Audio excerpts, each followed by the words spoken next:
What's up, YouTube? It's your girl Malika, aka Mali, aka Malibu, whatever you want to call me. It's me.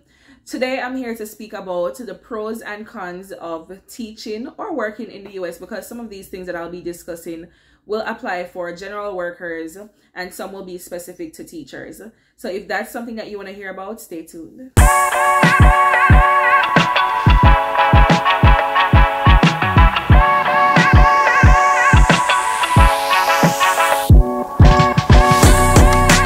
So I'll be kind of mixing in the cons with the pros. Not every pro will have a con, not every con will have a pro, but based on what I have discussed here, you can decide on whether or not you think moving to the US as a teacher or as a general worker is for you.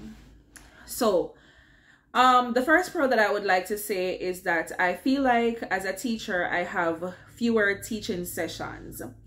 I am what you would call a connections teacher, meaning I'm not a core content teacher. I don't teach math or science or English or social studies.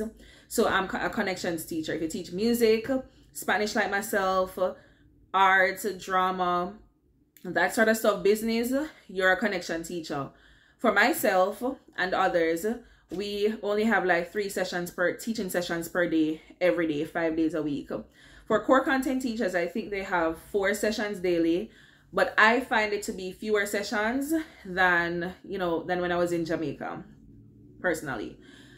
However, a con with that is that even though I have fewer teaching sessions, I feel like my work day is longer. Not feel like, my work day is longer by an hour. So in Jamaica, I think I would start working 7:45 a.m. and I would leave 2:45 p.m. But here I have to sign in by 8:15 and I leave by 4:15. So I feel like when you do the calculation, it's actually an hour longer, and I won't complain because I am teaching fewer sessions. The next thing is having fewer students, and it really depends on where you are teaching it in Jamaica, because some schools in Jamaica, even though they're not private schools, do have fewer students than other schools. Like the first school that I was teaching at in Jamaica, I feel like we always had like between 25 to 30 students at a time, when other schools would experience. My second school had like at least 40 students at a time. Here I think my largest class since I've been here was like 28. My smallest class was like 17. And bear in mind that not all the students will come all the time. So most times I have on average like 20 students at a time, give or take. So yeah, my class size is definitely smaller. But my con to that is I still can't get over this. It's still, I spoke about culture shocks the other day. It is still a shock for me every single day. It's really just the students' behavior. So their behavior is just a little bit different. A lot different from what I am used to in my country. The respect for teachers is just, it's much different. That's all I'll say. So that's my con, and that's my biggest con actually. Like there are very good days sometimes, and sometimes they're just very bad days. When the days are bad, they're just very bad, and you feel like pack up and go home and say, all right, man, go back to Jamaica, I eat this. There are days like that, just being honest. The next pro is that there are more resources. Teachers here complain about not having adequate resources, but coming from my little country, Jamaica, I do appreciate the resources that I have here. I appreciate not having to go and borrow a projector to get my lesson done. I have a screen in my room. Some people in other counties may have projectors, but they have their own projectors in their rooms. I know that some schools in Jamaica are moving towards that, but we're not all the way there yet. And so I do appreciate having my own screen to project whatever work or notes or whatever it is that we're doing. And apart from like projecting stuff, simple things like markers, pencils, crayons, anything that I need, I can just request it. Like the other day I just sent in a request that I needed some pencil crayons, and within less than 24 hours they were delivered to my room door. So simple things like those. Being able to cut out papers for free, Like back in Jamaica, we went to this place. What's it called? What was it called again? I keep forgetting. Was it Grain Mines? I think it was called Grain Mines. And we would purchase letters, but we have those cutouts at school for whether it be shapes, letters, whatever it is. And I'm really appreciative of that.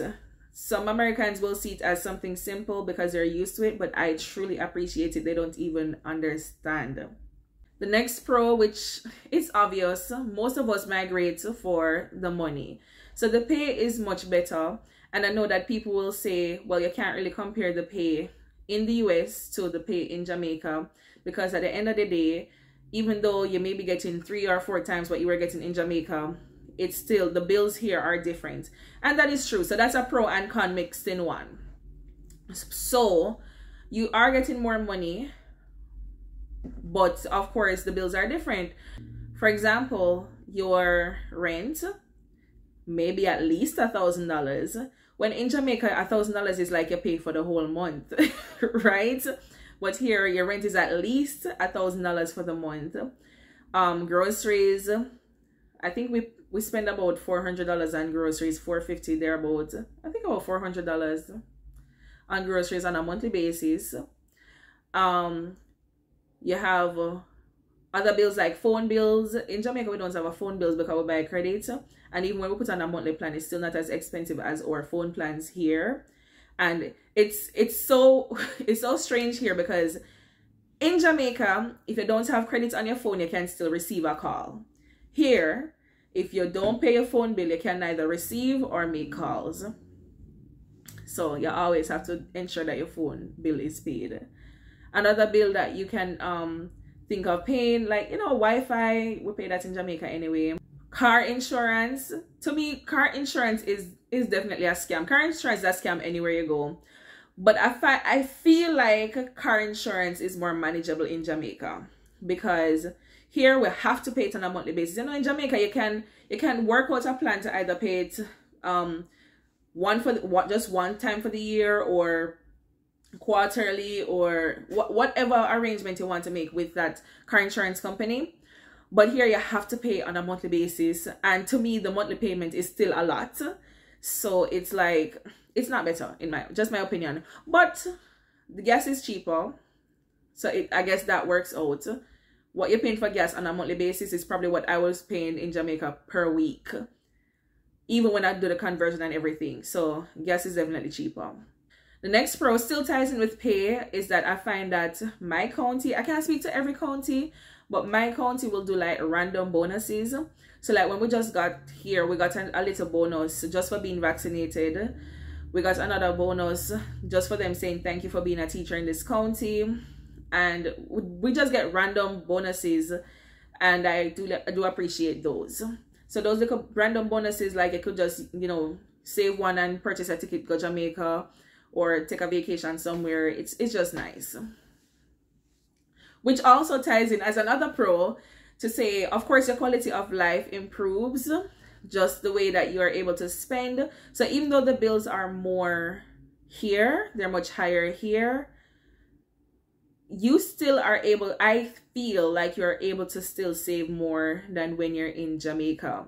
You can go take a random vacation if you want, more than when you're in Jamaica. There's just so much more that you can do without stressing about it. Like just the other day, I was discussing with my husband that, boy, when we're in Jamaica, we had to save up for some months just to spend a certain amount of nights at a hotel. But here we can literally just, you know, take a little piece of 1 month pay and take a vacation. It definitely improves your quality of life and what you're able to do. Next pro, I think this is pro number 5, which has to do with lesson planning. I have to do lesson plans, and many persons have asked me, what's lesson planning like? Do I have to do lesson plans? I have to do lesson plans. My husband, he has to do lesson plans. And this is really a county to county, county by county basis. But yeah, we have to do lesson plans in our county, but we find them much easier to do than when we were in Jamaica.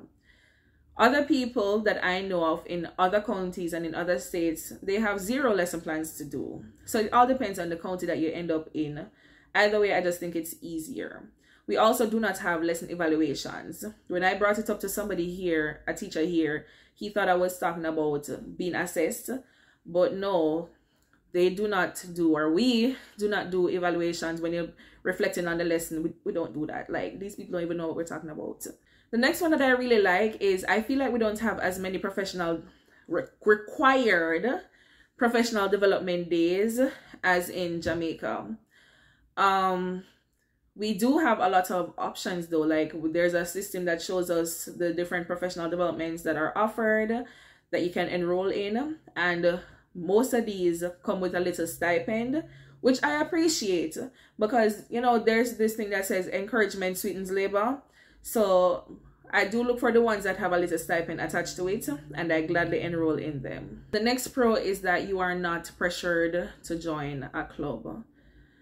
In Jamaica, them make it look like you can't get, them hang it over your head like you can't get senior teacher, and them not rate you if you don't join a club. While you're encouraged here to join a club, it more feel like them a beg you but not pressuring you, right? It doesn't feel like you have to, especially as a new teacher here. I don't feel that pressure. But the con to that is, if you do decide to, they call it sponsoring a club. If you do decide to sponsor a club, what I find here, because in Jamaica, like, our students, when school just over, you just go home, and when club over, and because we have security guards on campus, but here they don't have security guards on campus, and when the building closes, it closes. If you do decide to sponsor a club, you have to stay back or stay behind with the last student. You have to wait until the parents come, and you know how some parents are inconsiderate. Some parents will let you wait. So there's that. My final pro is just having more professional support. I don't feel the professional support as much as my husband does, and that's simply because I'm the only teacher of Spanish at my school. But like, for my husband's school, well, my school as well, there is an academic coach, and they definitely support core content teachers in so many ways. Like, so many ways. I don't even know where to start, but I feel like the professional support is definitely greater here. I have a mentor, and I don't know how to explain it, but I feel like in some ways my mentor really helped me to fully understand how lessons are done here. I really appreciated that. So that's another form of support that, you know, we received. But that's about it. That's all the pros. Those are all the pros and cons that I can think about today. If I think of any other, I'll definitely do another video with those. But if you are currently a teacher in the US and you happen to cross by this video, please let me know the other pros or cons that you would like to input. As we always do, the word for, or the phrase for today actually is pros and cons. If you've made it to this part of the video, please feel free to go ahead with pros and cons. If you have any questions, please feel free to comment down below, and I do respond. I believe I'm a responsive person. Comment down below. Don't be shy. My Instagram handle is also in the description box below. You can always send me a message there. Once again, I'm your girl Malika, aka Mali, aka Malibu. This is Malika's Flex, saying bye.